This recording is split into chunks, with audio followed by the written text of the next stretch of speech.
the world as we know it, because the world as we know it, and please correct me if I'm wrong, is based on religion. In God we trust. We swear allegiance to the flag.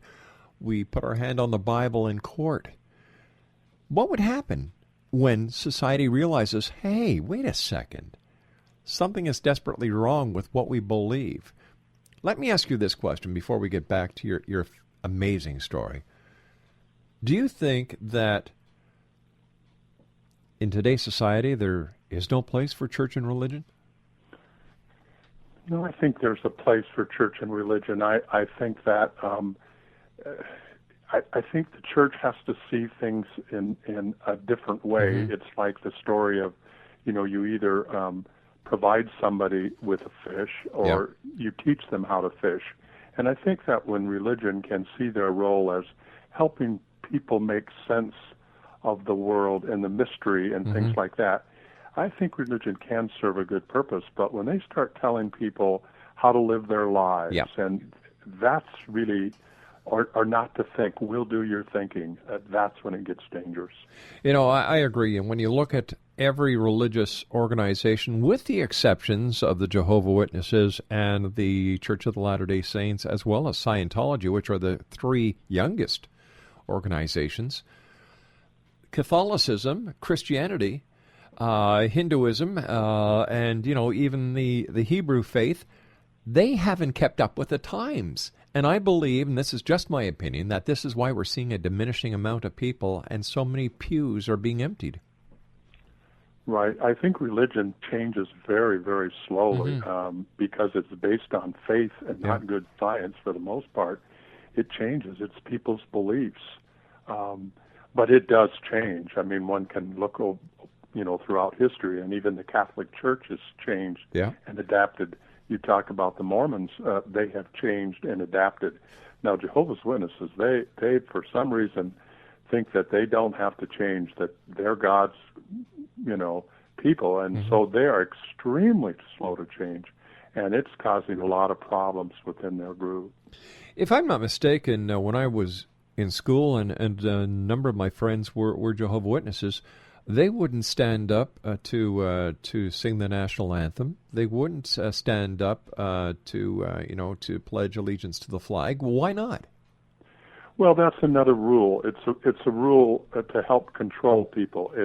It's hard to know exactly who came up with the idea. Somewhere in one of the leaders with Jehovah's Witnesses, but somehow they interpreted Scripture to mean, okay, you don't do these things, and you feel good when you're doing something that you think that's what God wants you to do, and that's how they posture that.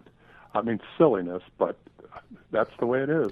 As a religious nation, do we come off as hypocritical when we insult foreign Muslims for their intolerances? Well, that's what's so amazing. Why is it we can see the Muslims so well, and we can see how what a cult it is and how they repress women and all the terrible things they do, and somehow we cannot see so many of the same things that we're doing, perhaps in different color clothes, as so-called Christians. Well, an old saying comes to mind: you can't see the forest for the trees. And who wants to admit they're wrong? Now, that I read a good book recently called The God Virus, and it's like this virus that people have. They can see everything else wrong with somebody else's religion, but their own. It's pure, and they can't see it. How much does religion facilitate ignorance and bigotry? I think it does its fair share, particularly when you have groups like Jehovah's Witnesses who basically say, we'll do your thinking. There is no such thing as critical thinking in a cult like Jehovah's Witnesses, because the people that are members are told what to believe. You don't challenge the beliefs. And they have different mechanisms of controlling that, whether it be shunning or making you think you're going to die at Armageddon, or all these things to control. I read something that just floored me, and this is it seems that for Jehovah's Witnesses women, they seem to be creatures trapped somewhere between men and animals in God's hierarchy. Well, I mean, that's what I was taught as a kid, is just that God has a pecking order, and, there's the angels, and then there's men, and below men is women, and then, then you have the animals. And now, mind you, I was always taught that the man should treat his wife fairly and so forth and kindly, but the reality is, no, a woman can't be a preacher. She can't pray in front of a man. She has to put a little cloth on her head, because if she does, she has to do it out of respect for the angels. I mean, just pure silliness. But if a woman, a girl grows up thinking this way, like my sister, it affects their self-esteem. They see themselves as second-class citizens. How do Jehovah Witness members date? Is it? Are they allowed to go out on dates? How do they? Yeah, they do. Although that's another thing which is quite amazing. It is totally a sexually repressive environment. The power of the sex drive is harnessed in that religion. So, and they make it some higher power's top priority to spell out what should and should not go on in the bedroom. It is amazing the rules that they have. If a boy and a girl should have sex, which perhaps they use poor judgment, what they do is they disfellowship them. I mean, that's hardly a more onerous crime than to have sex. And in so doing, it's a control mechanism.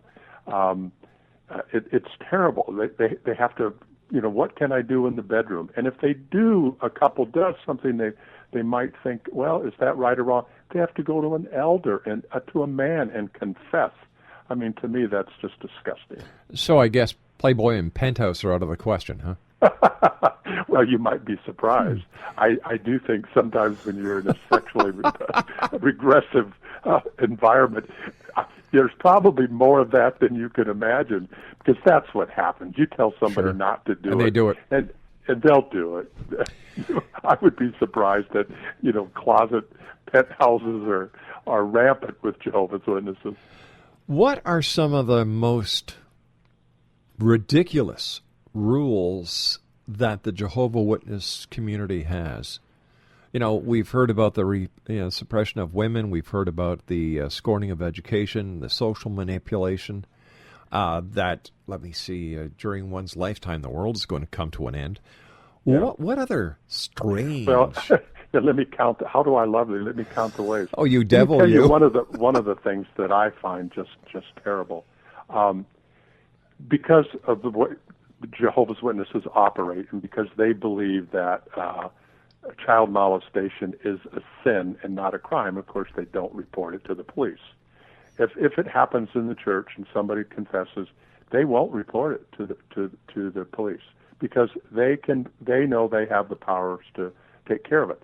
Now, that's bad enough, but what makes it worse, and you see it a little bit with the Catholic Church, they will move somebody that they know has been guilty of molesting children. They'll say, no, you're going to have to go to some other congregation. And they keep it secret. They won't tell anybody in the hall that there's a pedophile in your midst. In June of 2012, the Candace Conte case in California, a young girl she took it to the California court. Mm-hmm. She told them that they knew the man was a molester. They knew, and they wouldn't tell in her family or whatever. Guess what? He molested her many times. She asked the court. She said, "All I want is 144,000 pennies. That's all I want." The court in June gave her $7 million. It was the jury that made the decision. The jury decided there should be punitive damages. They awarded her $21 million. Whoa. Not what she wanted. To me, that's just, somehow we got to, affect them in the pocketbook when they do silly things like that. Exactly. When somebody comes out, like you have in your two books, laying down the framework of what can only be described as a cult, have you heard from the Jehovah Witness organization? Have you yourself been threatened legally or otherwise for the publication of your book and for spilling the beans on this cult? No, I haven't been. It's my story. I only have to say the facts. There's nothing that they can there's nothing that they can change. It's just the facts. What they'll tell people is that, oh, he's an apostate, Mr. Kelly's an apostate. He's controlled by the devil and the demons, and that's how they tell their followers. And you don't read his literature. There's nothing that they could do to sue me. But that's how they keep their followers from reading my literature. Now, it doesn't always, or my books, but it doesn't always work that way, because I've gotten hundreds of letters of people that it kind of opened their eyes to what was going on. It reminds me a little bit, and this is where I'm going to get a phone call from the Vatican, I'm sure, where Catholicism and Christianity use the same control tactics, except in a little different way. For example, you've got heaven, which is the good, and if you're bad on earth, you're going to go to hell when you die. So you've got good and evil playing, and you've got that control factor. Am I right or am I wrong? No, you're absolutely right. I mean, when you think about it, that's one of the things that religion has, in many cases, down to an art form, and that is guilt. Yes. You would be amazed how many people stay in religion just by guilt. And that massive misinformation that they've gotten over and over and over throughout their life, they can't get rid of it. It's just so ingrained into them. You're going to die. You go to hell and burn forever. It makes no difference that, where's the data that shows that.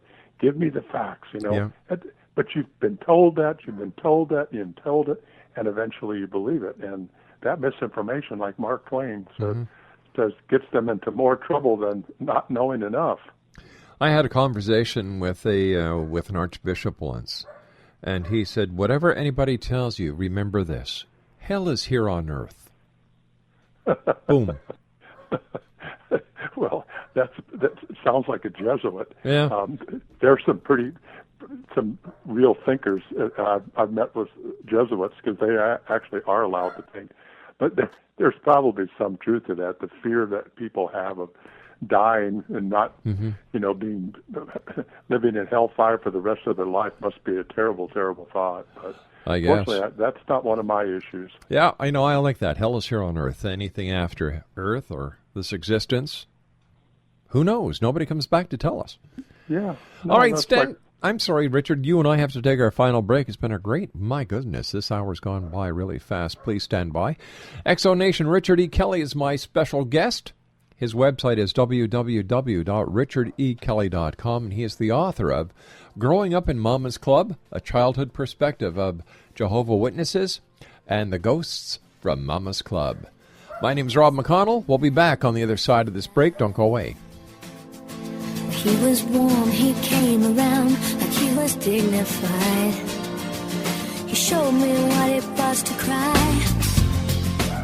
Well, you couldn't be that man I adored.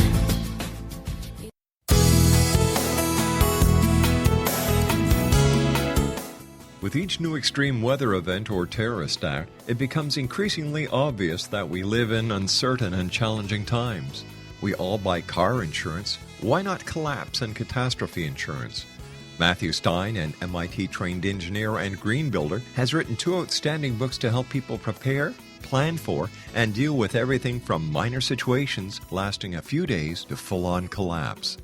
Matt's first book, When Technology Fails, is a manual for self-reliance, sustainable living, and surviving the long emergency. This massive book covers the gamut from first aid and emergency preparedness to alternative healing, renewable energy, primitive living skills, and 18th century technologies that could be critical to your comfort and survival in a long-lasting crisis.